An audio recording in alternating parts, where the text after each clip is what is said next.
Good morning. I'm Susan Smith, Head of Research, Instruction, and Technology at D. Smith Reynolds Library, Wake Forest University. And I'm Eric Mitchell, the Assistant Head for Technology Services at the ZSR Library. We're talking to you today from New Iberia, Louisiana, where we are on a 2-week embedded librarian experience with a sociology class from Wake Forest University and Colgate University. We're studying social stratification in the Deep South. And we're just finishing up our 3-day service project here in New Iberia. We're very excited tomorrow to be heading to New Orleans. We'll get 1 day of rest and recuperation, right? Yes. As I understand it, we are here today to talk with you about building from your strengths and why a 5K made sense for the ZSR Library. The genesis for the idea originated in 2006 when a group of ZSR librarians decided to form a running group and train together for a half and full marathon at the Outer Banks. After 6 months of intense training and camaraderie, we all had a successful experience, so much so that we've continued to plan annual group events.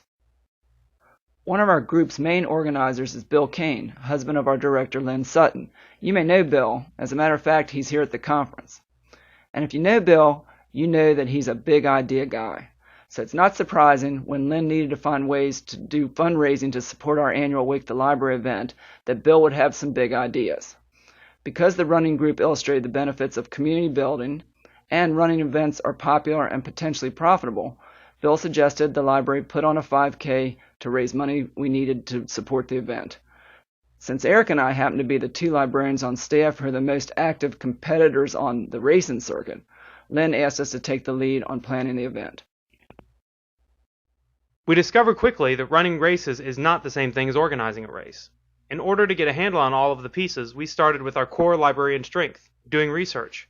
We also connected with some local running and biking stores to get some ideas about how to get started. This process was invaluable in helping us understand all of the elements of putting on a race.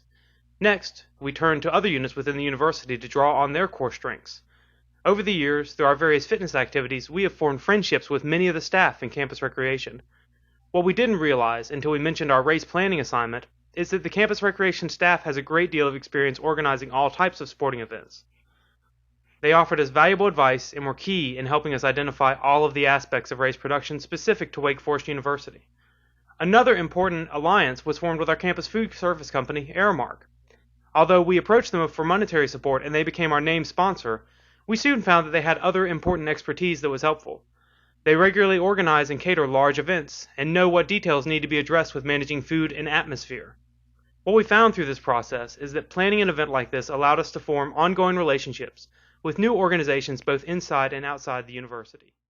As we proceeded with coordinating our race, we also discovered how much experience our library staff had with other types of event planning that could benefit our race. Our own Doris Jones, for example, is a Girl Scout troop leader and has a wealth of experience in coordinating events. Likewise, some of our student employees had race planning experience and helped us out on race day. While our primary goal when we started planning the 5K was to raise money to support our semi-annual Wake the Library Exam Week service, we found that the new connections we formed with the community became the single most important outcome. We're going to turn you back over to Mary Beth. She's going to give you some great advice on how to plan a successful event. Have a great conference.